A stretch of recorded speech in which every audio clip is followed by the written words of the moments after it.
उन अविनाशी का नाम लेने का फल क्या हो सकता है।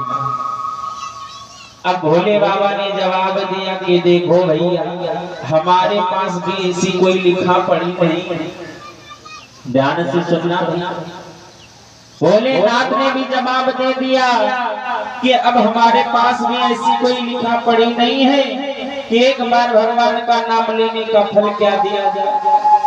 तब तो ब्रह्मा जी, भोलेनाथ, नारद जी, यमराज, चित्रगुप्त सब सोचने पड़े कि जिसका फल का पुण्य का फल क्या होना चाहिए, भगवान के नाम लेने का फल क्या होना चाहिए, एक बार का क्या दिया जाए इस बालक को। तो उस समय भोलेनाथ ने कहा जो मांगे सो दे दो। भाई जब कोई फल नहीं तो जो मांगे वही दे दो। भोलेनाथ ने कहा कहो बालक क्या चाहिए। हम अघरनाथ कहलाते, जो मांगोगे खजाना, महल, राजपाट, सुख, वैभव, संपदा। कहो तो इंद्र बना दे, कुछ तो मांगो। लेकिन बालक तो उसी जिद में है कि एक बार भगवान के नाम लेने का फल क्या है। जो फल है हमें वही दीजिए। हमें ना स्वर्ग चाहिए, ना राजपाट चाहिए, कुछ नहीं चाहिए, हमें तो बस वही चाहिए। भोले बाबा भी कहने लगे लड़का बड़ा है, किसी पक्के गुरु का चेला बन करके आया है, तब क्या हो।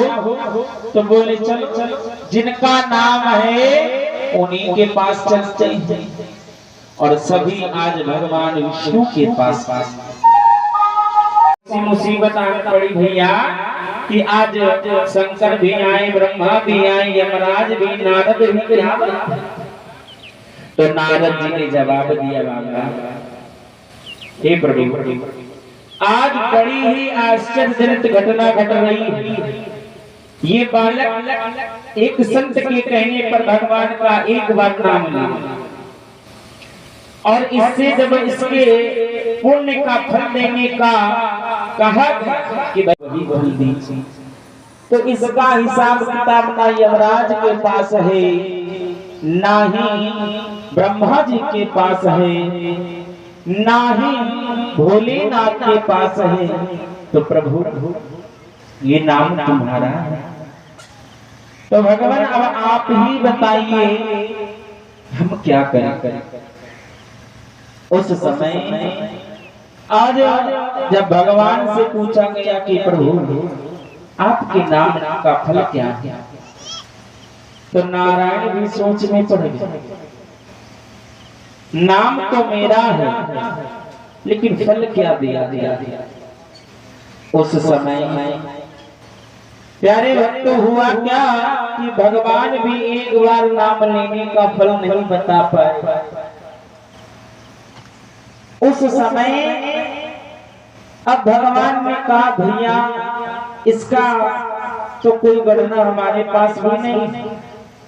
तो ब्रह्मा, विष्णु, महेश तीनों विचार करने लगे कि इसके बदले में इसे क्या दिया जाए। जब इसके बदले में कोई फल नहीं है तो ऐसा करो इसे पुनः इसके देह में लौटा दो।